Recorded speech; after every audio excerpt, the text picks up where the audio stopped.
Andromeda Turre for Savage Content. I'm excited to be sitting down with Peter and Will Anderson today. How are you guys doing? Doing great. Thank you for having us. Yeah, that was a really beautiful concert you guys just played. Thank you. What inspired you to put that program together?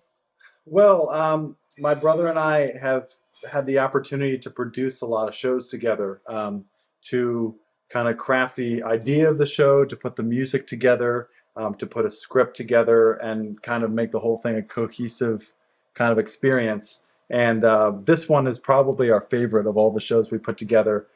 Just trying to get at the heart of why George Gershwin stood out from really all the other American composers in the 1920s and 30s. Mm-hmm. So we tried to analyze, the culture that he was immersed in the Lower East Side of Manhattan, and his musical influences, and how his career progressed. So obviously he was a composer and a pianist, but so many of the great saxophonists and clarinetists interpreted his music throughout their whole careers. So truly, yeah. Well, let's talk a little bit more about musical influences, because you guys are from DC, right? Yep, yeah, that's right. What was the music like in your home when you were growing up? What did your parents listen to? Sure. Well, we were both really lucky that our parents were really supportive of our music. We started playing jazz when we were about 9. Wow. We started the clarinet, then we added the saxophone. We started listening to recordings by Duke Ellington and Count Basie and Benny Goodman, and Fabulous. of course the vocalist Ella Fitzgerald, Frank Sinatra. So we just really kind of gravitated towards the music of the 1930s, 40s, and 50s. And I always like to talk about the first time we had that spark of inspiration to play jazz music, because it was actually before we started playing. We were in the 3rd grade watching TV together, and there was a commercial that came on, and we were glued to the screen because the commercial was for Chips Ahoy cookies. So one of our favorites. So the soundtrack to the commercial was Benny Goodman playing Sing, Sing, Sing. Fabulous. And so, we got the kind of the spark of interest. And in addition, our parents weren't musicians, but our mother's father was a jazz fanatic. So when we told our mom, hey, we want to play the jazz clarinet, she was just, joyed.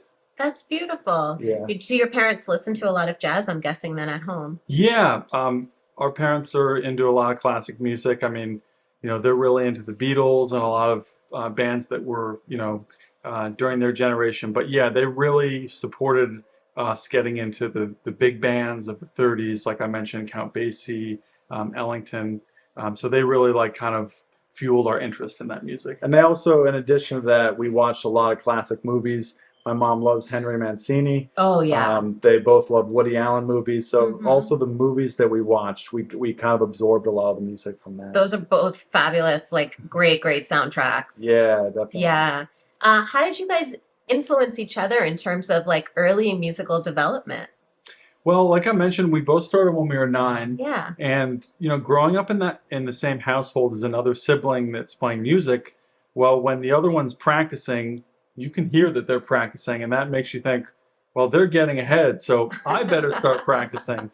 So there was really never a time when there wasn't music going on in the house, because one of us would hear the other one practicing, and we would want to keep up with the other one. So it was a pretty noisy household, I have to say, yeah. Were you always practicing separately and competitively, or did you ever start practicing together?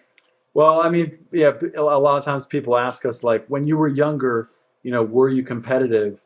And I say, well, are we still competitive? Or, I mean, that might be the case, but I think we've always been a little competitive. I think that's healthy, in any band, or, anytime when there's a little, everyone's pushing each other. Yeah. They're both trying to get better. So, we'd be in high school and Pete would say, oh, hey, check out this Miles Davis album. And I'd say, oh, awesome, check out this Charlie Parker album. That's beautiful. So, we also had a double record collection. There were CDs then, but we shared with each other a lot.